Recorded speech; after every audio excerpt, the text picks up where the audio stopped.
পোনপ্ৰথমে সমূহ অসমবাসী তথা ভাৰতবাসী ৰাইজক মই বহুত নমস্কাৰ জনাইছোঁ, প্ৰণিপাত কৰিছোঁ। আৰু আজি দিনটো মোৰ বাবে খুবেই বিশেষ, কাৰণ আজি মই মোৰ গীত এটি লঞ্চ কৰিব গৈ আছোঁ।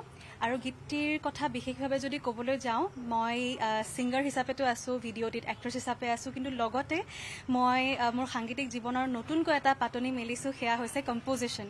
চ' এই গীতটি মই নিজেই সুৰ কৰিছোঁ প্ৰথমবাৰৰ বাবে, আৰু সেয়েহে খুব অনুষ্টুপীয়াভাৱে আজিৰ এই অনুষ্ঠানটি মই জ্যোতিচিত্ৰবনত আয়োজন কৰিছোঁ মোৰ গোটেই টীমৰ লগত, ভিজন প্ৰডাকশ্যনৰ লগত, আৰু খুব বেছি ভাল লাগি আছে।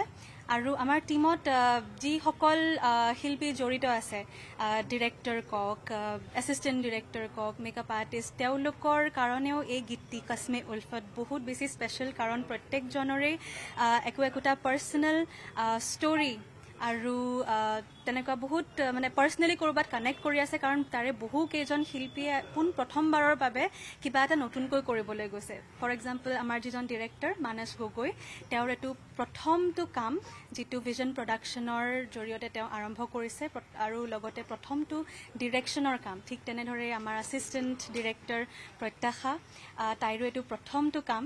গতিকে ঠিক তেনেদৰে মোৰ যেনেকৈ প্ৰথমটো কম্প'জিশ্যন, প্ৰত্যেকৰে নতুন প্ৰথম এটি ষ্টেপ তেওঁলোকে নিজৰ আৰ্টিষ্টিক জীৱনত আগবঢ়াই লৈ গৈছে। আৰু গীতটিৰ ভিডিঅ' ইতিমধ্যে মোৰ ইউটিউব চেনেলত অলপ পিছতেই ৰিলিজ হৈ গ'ল অলৰেডি, গতিকে সকলোৱে দেখা পাব মোৰ ইউটিউব চেনেল নাহিদ আফৰিন অফিচিয়েলত। আৰু গীতটিৰ অডিঅ'ৰ বিষয়ে যদি মই ক'বলৈ যাওঁ, গীতটিৰ অডিঅ'ৰ বাণীবদ্ধকৰণ আৰু গোটেই মিউজিকৰ কাম বম্বেত কৰা হৈছে। গীতটিৰ মিউজিক কৰিছে গৌৰাংগ শেখৰ দা আৰু বিশাল শৰ্মা দা, একেলগে কৰিছে।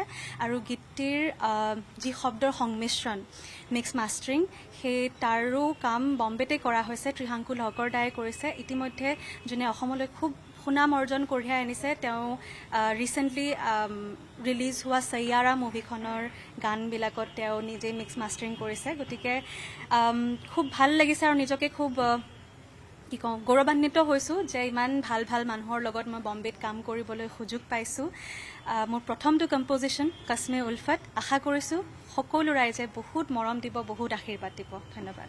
মই যে খুব সুখী আৰু লগতে বহুত ভয়ো লাগি আছে, যিহেতু মোৰ লাইফৰ ফাৰ্ষ্ট টাইমৰ কাৰণে মই এটা গান ডাইৰেক্ট কৰিছোঁ, আৰু ৰাইজৰ আগত আজি মই দেখাব মানে ৰিলিজ হ'ব গৈ আছে অলৰেডি, এতিয়া 7টা বজাত হ'বই। আৰু তো মই খুব এক্সাইটেড হৈ আছোঁ, প্লাছ নাৰ্ভাছ কৰি আছোঁ, নাজানো কি হ'ব। বাট মই আশা কৰোঁ যাতে গোটেই ৰাইজে গানটো আদৰি লয় ভালে। আৰু যিহেতু নাহিদৰ গান, তাই নিজৰ কম্প'জিশ্যনত, মোৰ নিজৰ প্ৰডাকশ্যন আজ ভিজন, আৰু মোৰ লগৰ আছে অংকুৰ, যোনে লিড কাষ্টত কৰিছে নাহিদৰ অপজিটত। চ' এক্সাইটেড হৈছোঁ আৰু নাৰ্ভাছ, সঁচা কথা হ'ব গ'লে। মোৰ এইটো ফাৰ্ষ্ট টাইম হয়, চ' ট্ৰাই কৰিছোঁ কেনেকৈ কি হয়। চ' থেংকছ টু মানস, এইটো মই এনেকৈ এটা কেৰেক্টাৰ মানে এতিয়া কৰিব পাৰিছোঁ, যোনটো মই নহয় একচুৱেলি, কিন্তু মই প্লে কৰিব ট্ৰাই কৰিছোঁ। চ' চাওঁ কি হয়। আপুনি বিচৰা বাতৰি পাব কেৱল নিউজ 18 এপত। নিউজ 18 এপ ডাউনলোড কৰিবলৈ স্কেন কৰক এই QR কোড।